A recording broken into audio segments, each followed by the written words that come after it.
Gwm Rhondda, dyma gwm domog, cwm tarth, cwm twrf, cwm gor greigiog, cwm llun y sarff, cwm llawn o sog, a chwm culach na cham ceiliog. Dyna fel y disgrifio telynog o'r Rhondda Fach, brawd bychan o'r Rhondda Fawr. Ac mae yna gwyno yn yr Rhondda Fach nad ydy'r cwm yn cael gymaint o sylw a'i brawd mawr, a bod gweddill yr Rhondda wedi ei anghofio. Ydy hyn yn wir? Os ydyw, ble mae'r diffygion? Pa ran o'r gymdeithas sy'n cael ei effeithio fwyaf? A beth sydd angen i'w wneud i wella'r sefyllfa?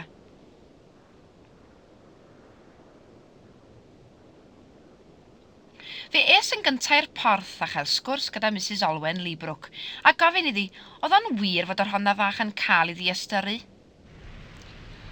Wel, dwi'n credu yn gorffennol i bod, achos os edrychwch chi trwy'r ddau gwm, allwch chi weld bod pethau yn edrych yn well ta beth yn y Rhondda Fawr nag un nhw yn y Rhondda Fach.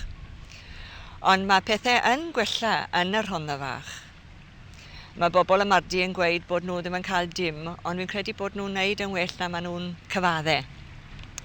Fel i chi'n mynd lawr trwy'r cwm, o'r dop y cwm y Rhondda Fach, o mardi i Fendale lawr i Taylorstown, fi'n credu maen nhw'n cael yn wneud yn iawn. Beth hoffech chi weld yn bersonol yn y dyfodol? Wel, maen nhw'n sôn bod nhw'n mynd i wasgaru'r banana tip yn Fendale a un arall yn cynllwyn ddi yn Taylorstown. Wel, garen ni weld rhan o'r wasgariad yma i'r bobl ifanc. Dwi ddim yn meddwl nawr cael parc beautiful a coed a phethau fel ni, dim byd fel yna, ond plannu glaswellt.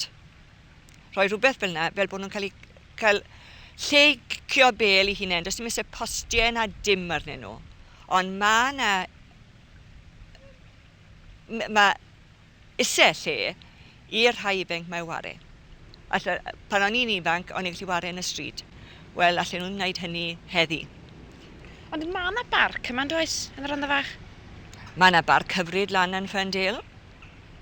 Parciau bach, ych bod, mae yna le da yn Watstown, mae nhw ware soccer ar cae lan myni. A fi'n credu bod swings a phethau fel ni, ych bod. Ond yn y porth fan hyn, mae yna barc hyfryd. A maen nhw'n edrych ar ôl y bowling green yn dda dros ben. Ond diar, am weddill y parc, mae'n ofnadw. Mae cwilydd arna i feddwl. Ni yw'r dechrau'r Rhondda, porth, gateway i'r Rhondda, yna lle gweitha'r Rhondda. O'r dair sector o gymdeithas sydd yn y Rhondda Fach, mae yna gyfleusterau o dda o gyfer ar henoed, neu rheini dros y 30. Mae ganddynt 4 ganolfannau dyddiol yn Ymyrdy, Stanleytown, Taylorstown a Wattstown, ac mae gwaith wedi dechrau ar ganolfan arall yn Ferndale. Ond oes hiraeth ar rai o'r bobl hŷn am y dyddiau gynt? Da chi wedi cael eich geni a'ch magu a'ch codi yma yn y Rhondda Fach, yn do, Mr Rees? Ydw. Da chi'n gweld gwahaniaeth mawr yn y bywyd yma rwan a pan oeddech chi'n ifanc? O, lot o wahaniaeth. Pa fath o wahaniaethau? Wel, oedd yr eglwysi'n llawn. Oedd yna rhywbeth yn y festri bob nos. Chwrgweddi, band y fob. Practice opera. Guilds. Ond neud lot o wahaniaeth.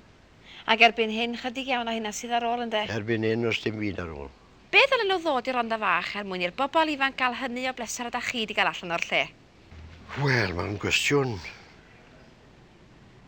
diddorol. Ond fel mae pethau heddi, wi ddim gweld dim bod nhw'n dod nôl i beth o'n nhw'n blynedd yn ôl. Da chi'n meddwl bod gan y Rhondda Fawr fwy na'r Rhondda Fach? Fi'n credu bod na. Pam? Wel, fi'n credu mae'r cornolfan y council ar ochr draw yn yw. A mae mwy o councillors na sy'n yn Rhondda Fach. A fyddech chi'n dweud hynny'n reswm? O, dw. I raddau helaeth mae'r adran honno o'r gymdeithas nad ydyw'n ifanc, ond nad ydyw chwaith wedi eto gyrraedd y 30. Wedi dod i ryw fath o delera hefo'i hamgylchfyd. Amgylchfyd sydd wedi newid ei wedd gryn dipyn gyda'r blynyddoedd.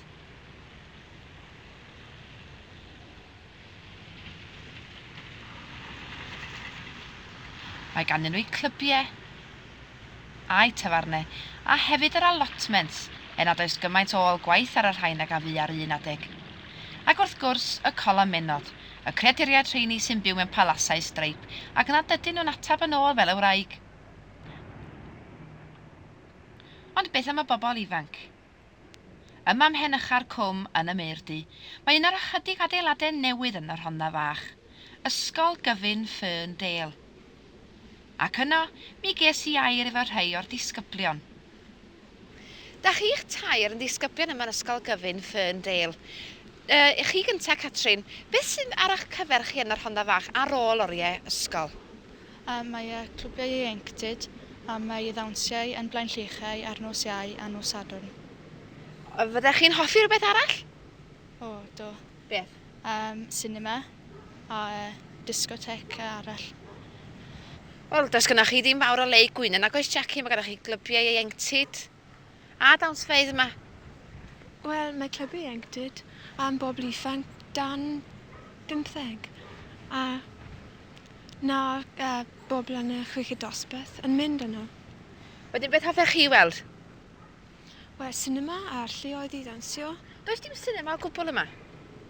Wel, mae cinema yn agos yn y porth neu Ton Pandi.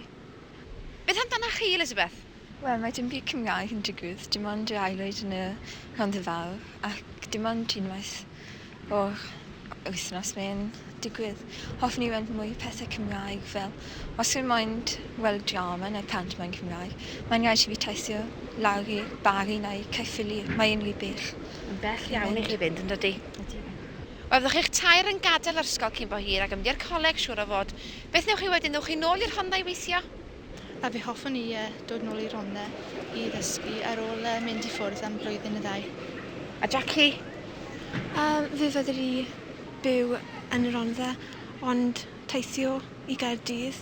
I'r coleg? Ie, I coleg. Ac ar ôl gorffen y coleg? Gweithio yn y Rhondda. Ac Elizabeth?